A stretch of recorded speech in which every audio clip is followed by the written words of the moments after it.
Wow, the way of Abhyasa, how to meditate, J.P. Vasmani.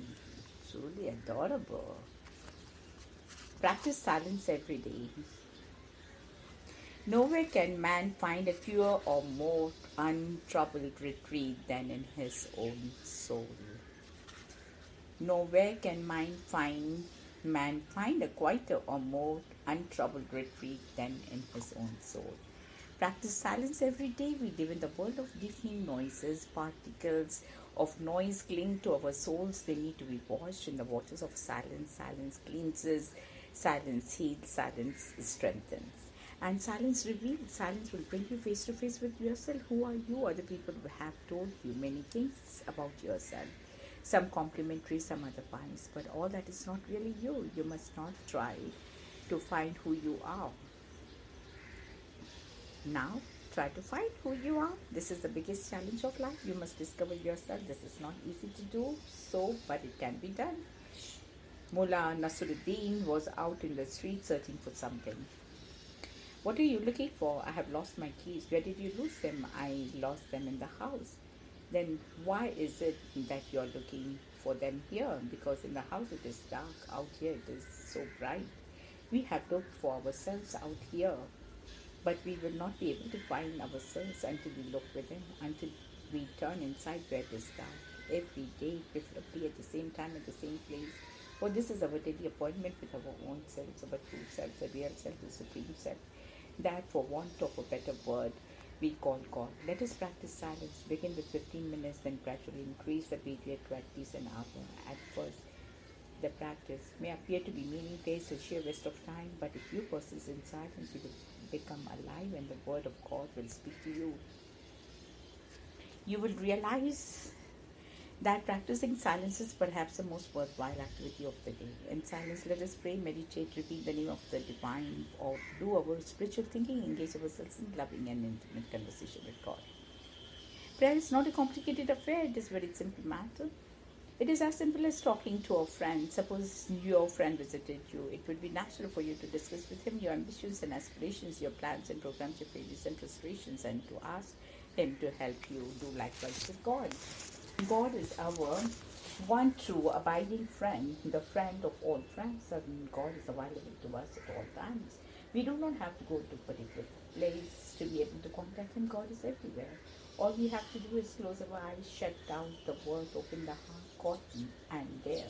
He's in front of us in the beginning. We will not be able to see him. Let us be sure that he sees us. In the beginning, we will not be able to hear him. Speak, let us be sure that he hears us. A day will come when we too will see him and hear him speak. A question is often asked. If there is God and he is omnipresent, why can we not see him? An amusing story is told to us in Talmud, the Jewish scripture. It concerns the Emperor Hadrian, who said to Rabbi Joshua, "You talk of God, where is he? If he exists, can you show him to me?" "That's impossible. How can I believe in God when I cannot see him?" "Look at the sun." "I cannot." "If you cannot even look at the sun, which is but a servant of God, how can you look at God himself?" Yes, God can be seen and heard. He is more real than all the things that we perceive with our outer senses. To be able to see God, we have to put in effort, the effort in cultivating, keep longing for the Lord, keep yearning for the first, and only where, as Sri Ramakrishna said, long for the Lord, even as a lover yearns for his beloved.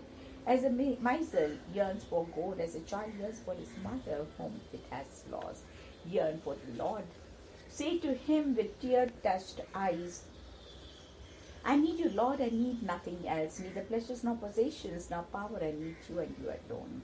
When God gives the assurance that you truly need him and nothing besides, he will reveal himself to you. Think of God in any form that draws you.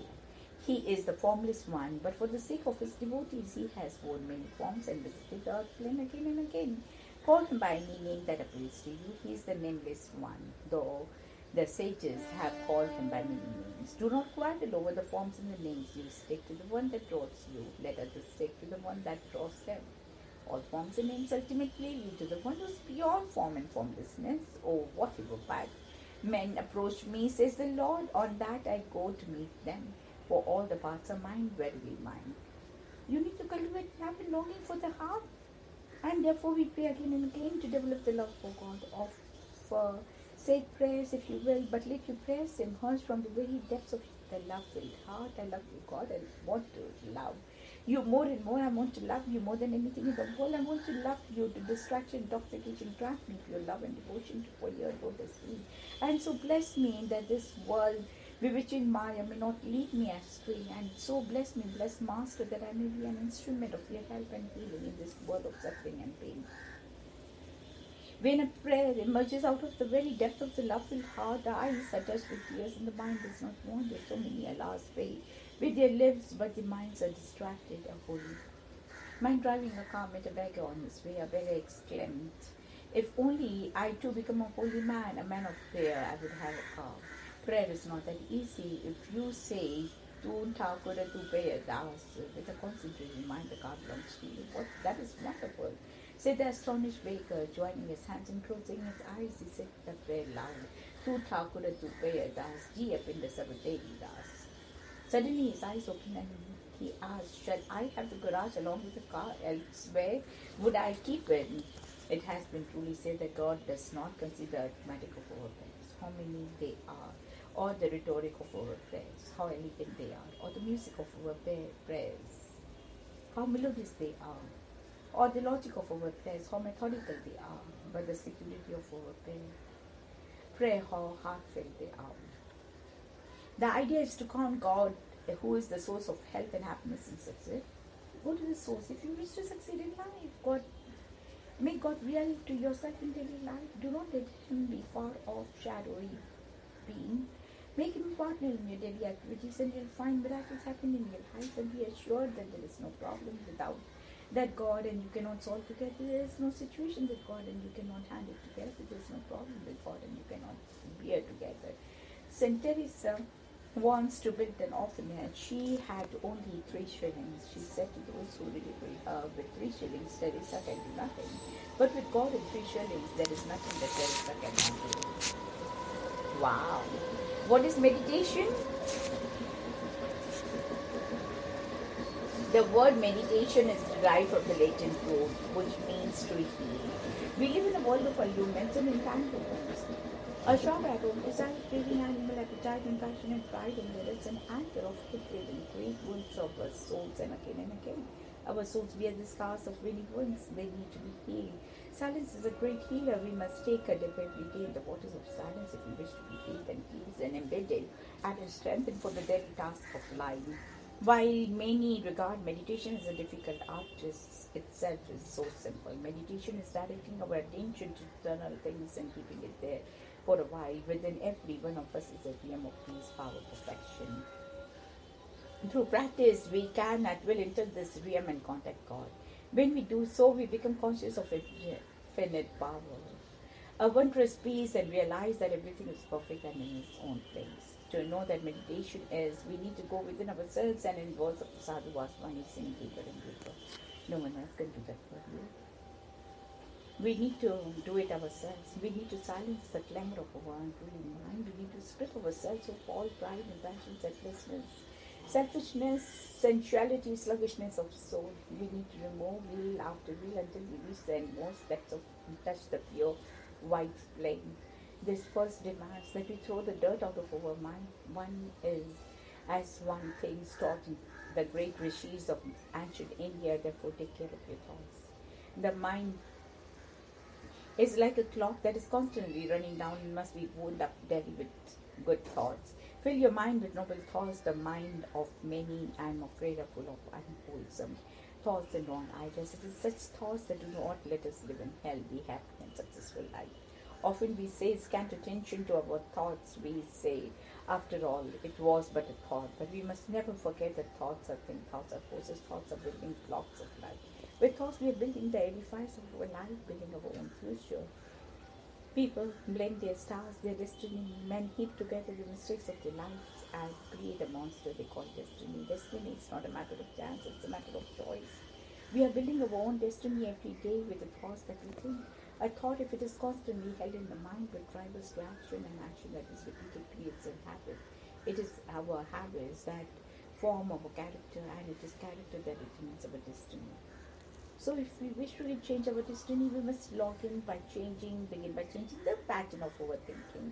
We must cleanse the mind of all the dirt that we have accumulated through the years. Our minds need to be cleansed of thoughts, lust, hatred, greed, passion, pride, selfishness, miserliness, avarice, arrogance, envy, jealousy, resentment, and as well, like all spiritual experiences, meditation is something that cannot be overcome without.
family presence of God. Be still and let the peace of the God flow into you. It is only the soul is at peace that work is true, work is done, and the body and mind have the strength to bear and endure. Be calm. Let me do nothing that may disturb my peace of mind and heart. Let me daily life be so regulated as to strengthen the inner calm, not take away from it. So let me avoid overwork and let me not be in a hurry to do anything. Let me go about my work quietly, gently, and lovingly. My mind and heart goes to the lotus feet of the Lord. Then will my soul become strong, and all around the world will thrive. Say, God, in the midst of my work, even in the midst of my kirtan and worship, let me again and again withdraw the brief while into the inner chamber of my heart, and there speak to God, gaze upon His beauteous face, touch the hem of His garment, cling to His lotus feet. Let me do this from time to time throughout the day, and truly blessed are these brief moments of intimate contact with God when I penetrate into my very depths of my soul and offer all I have and all I am to Him, and be grateful to Him for His everlasting mercy and loving tenderness. This may not be accomplished within a day, a week, or a month, but nothing is impossible to him who in faith and devotion treads the way of abhyasa, the path of practice. Does not the Lord declare in the Gita, however difficulty or impossible it may seem, you, O Arjuna, may still achieve it by steadfast effort and wholehearted devotion. So walk. And as I say, the journey of 1,000 miles begins with one step. You may be far, very far from the goal, but even if we have taken a single step in the right direction, we have advanced on the path. And for every single step that we take to reach God, God takes 100 steps to draw nearer to us.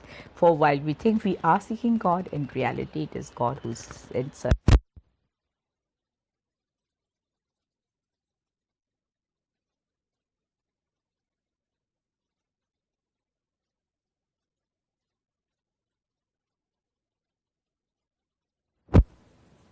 This is a way for the spirit blow where it list.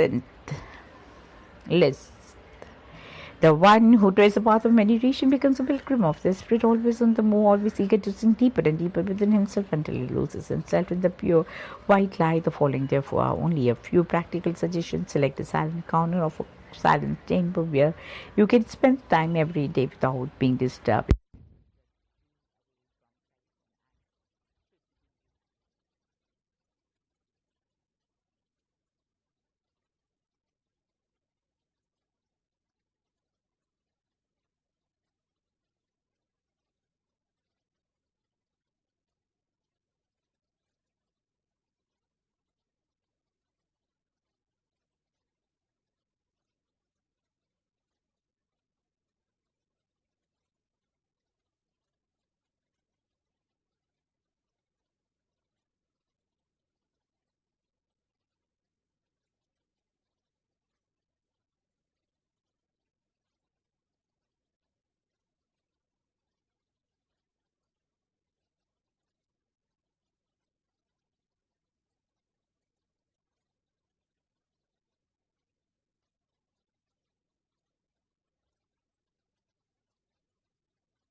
sages.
Practice will be dry, boring, and tiresome. Do not on that account give up the practice. New grooves are to be.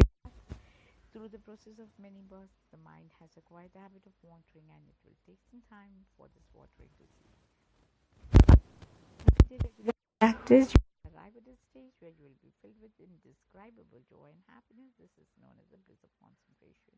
Those who have tested it but once miss it greatly if by chance some days due to overwork or otherwise they are unable to sit in silence. Many today are turning to meditation to reduce the effects of stress and anxiety, to grow in awareness, to improve their health or emotional stability. They achieve the results they are looking for, but it must not be forgotten that the true goal of meditation is God. Meditation should aim at detaching the heart from all that is not God and at giving it to it as the sole occupation, communion with the divine being. Therefore, even in the midst of your daily work, pause for a while and breathe out an aspiration such as, I love you, God. I want to love you more and more. I want to love you more than anything in the world. I want to love you to distraction.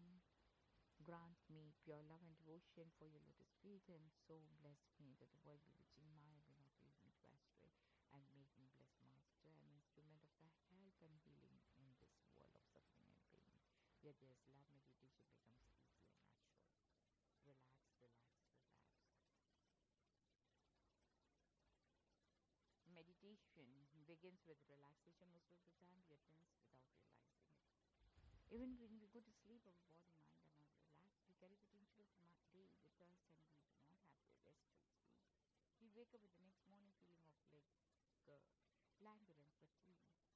We do not feel fresh and strong to meet the challenges of the new day that goes on day after day.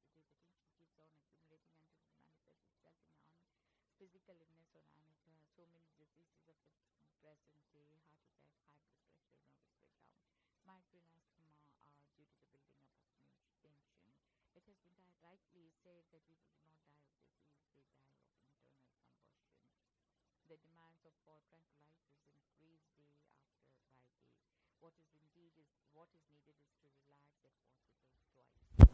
There are many methods of relaxation. One person must do best suits them. Lie on your back on the floor, sit on the floor, comfortable posture, or in a chair. Imagine yourself in a loving, immediate, personal presence of the Lord. Wow. Daily through contact with God. The rain of God's mercy pours every day, and those of us who receive it are washed, clean, renewed, and strengthened for the circle of life as servant of God. May I suggest to you a simple every morning as you sit in silence, close your eyes and imagine the life of God coursing through every part of your body, filling it through and through. The life of God is already in us. We have to be conscious, say to yourself, every moment of life is of God. Call upon Him by His name, the Krishna, Buddha, Christ, Guru Nanak. There are all so many names of Him who is nameless, is filling every nerve and every cell and fiber of my being. Then begin with the head. Feel the life of God coursing through your head and say, life of God is renewing, vitalizing my entire body. Every nerve center and the entire cerebral spinal system, and my brain thinks of the thoughts of God, the things of obedience to the moral law. The life of God is renewing the entire sensory system. It is revitalizing the eyes, and now my eyes see more clearly, more purely. God's light shines in as then, and the light of God is the light of purity. God's light is revitalizing my ears. They hear more clearly and they hear words that are good and noble, and they hear the music of God that fills the universe from end to end. God's life is revitalizing my nose. God's life is revitalizing my throat. How sweetly it sings in the name of the God and the songs of the friends of God. And it is just words that are sweet and true and helpful to humanity. God's pause for a moment. Then take a deep breath, return the attention to the lungs and the heart. Imagine the life of God renewing, revitalizing the chest and the heart. The heart is the seat of emotions. And because God's life is in it, and shall be emotionally balanced, calm, and serene in every situation and circumstance of life. Turn your attention to your arms and hands. They are the hands of God. They are the instruments of God's help and healing in this world and suffering and pain. Think of the stomach and other organs. They come to your legs, knees, feet. The feet are filming, firmly set on the path of righteousness and self-realization, all covering the entire body. Concentrate once again on the heart. The heart is the sanctuary temple, the abode of the Lord. And now imagine the Lord seated in the heart, for that is where He is already. His love, His wisdom, His strength, His intelligence, and reaching out to every part of the body and outside, to your dear and near ones and to your friends and foes alike. It will take you longer to read this than to put this simple exercise in practice. Repeat this exercise as often as you can during the day, but do it at least twice every day, in the morning, at night. You'll very soon see the effects. Your health will improve, your mind will be more relaxed and alert, your heart will be more responsive to the pain of others, and you will grow into a fuller, richer, deeper consciousness of presence of God. He will be more real to you than the things of this earth. New love and longing for Him will wake up within your heart, and you'll despise to dedicate all you are. Aspire to dedicate all you are and all you have at His lotus feet for the service of suffering creation. You will love and live, move, and have your being in the joy and the peace of God. You will be blessed among the children of men. Sutras, thoughts for meditation. He who does my work is devoted to me, is void of attachment, and hath no hatred to any being. He cometh unto me. Dost thou still seek the pleasures of sex or stomach? Thou wilt not know Brahman, the eternal God. If a man possesses the whole world, he would not be wealthy thereby, because it perishes and passes away. And though your life lasts 100 years, you die like a short-lived man. The years swiftly pass.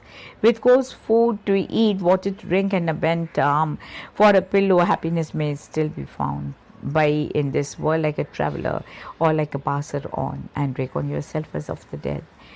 Which religion gives the greatest joy to God? That which gives love and compassion to all creatures. Seek and you shall find, neglect and you shall lose. Many a man by his babble shows that he is empty indeed, but a few there be who show by their silence that they are divine. Forgiveness is the strength of the weak and ornament of the strong. A bad thought is the most dangerous of thieves. The beginnings of all things are small. Money spent on ourselves may be millstone about the neck, and spent on others it may give us wings like eagles. Loving kindness is greater than laws, and the charities of life are more than all ceremonies. Two are the qualities of him who is self-control, forgiveness and gentleness. When you cannot find peace in yourself, it is useless to find for it elsewhere. The highest wisdom is never to worry about the future, but to resign ourselves entirely to his will. God is thy heart, yet thou searchest for him in the wilderness. Heaven and earth are impartial, they regard all creatures except we. O Lord, so bless me that in all the changing vicissitudes of life I may never lose sight of thee. If a Jew breaks a leg, you should say, praise the God that I did not break both legs. If he breaks both legs, he should say, praise be God that I did not break my neck. Modern life is the backbone of the spiritual life. There cannot be any spiritual life without a modern life. Long for God alone, he may or may not meet you, but long only for him. Our greatest glory is not in never falling, but in rising every time we fall. Prayer does not change God, but changes him who prays. Keep your God mind pure in the battlefield of life. Pray as if everything depended on God, and work as if everything depended on man. Be humble, and that prayer will pierce through all the clouds and reach the throne of God. Never think that God's delays are God's denials. Hold on, hold fast, hold out. Patience is genius. The secret of happiness is not in doing what one likes, but in liking what one has to do. If thou wilt indeed die, learn first to die. He who hath no check upon his tongue hath not truth in his heart. You will have to give an account of every careless word you utter. In prayer, what is essential is not words, but the deep silence of communion. Wouldst thou win purity, then cleanse thyself with these three: good thoughts, good words, and good deeds. Turn thine eyes unto thyself, and beware thou judge not the deeds of others. The wise man does not teach by words, but by deeds. Meditation of God is my food, his praise is my drink, and to bear witness to his glory is my garment. The wise man does not teach by words, but by deeds. Happy is the Muslim, for if good befalls him, he thanks God, and evil befalls him, he praises God and bears his misfortune patiently. Let's reform the world, shouts the social worker. Find agrees the saint. You reform yourself, I reform myself, and immediately the world is better. He who hears the inner voice within him has no need to listen to the outer words. Every man feels instinctively that all the beautiful sentiments in the world weigh less than a single lovely action. Man has endowed you 2 ears and 1 tongue that he may listen more than speak. Time goes, you say, no, alas, time stays, we go. God's plan is perfect, and whatever happens is for the best. The self cannot be gained by knowledge. If thou wilt know thyself, lose thyself in love, and thou wilt find thyself. He that sins, sinneth unto himself. He that is unjust hurts himself, and that he makes himself worse than he was before. It's not knowing that's difficult, but the doing. All beings feel pleased by sweet speech. One should therefore talk sweet. What does it cost to do so? Naughty or good, I am thy child. Sinner or saint, I am thy child. I will always be thyself, and it is I who am my tormentor. 3 are the gateways of hell, leading to the ruin of soul: lust, wrath, and greed. Therefore let man renounce these 3. You cannot be certain of living the next minute, but you are not content with even a million plans. Everything is God. Good fortune is God. Misfortune is God. Keep him in everything, and rest peacefully in peace. all that man hears for man, God's sake, God makes light and sweet for him. Allah is in the east, Allah is in the west. Wherever you turn, there is Allah's face. The sages look alike and all they learn Brahman. A cow, elephant and dog or an orca. In every form, behold the one true that you need to see. Or tells you, listen, however man souls men, even so do I greet them as mine own, and all the paths men take from any side are mine, wherever men. In the Muslim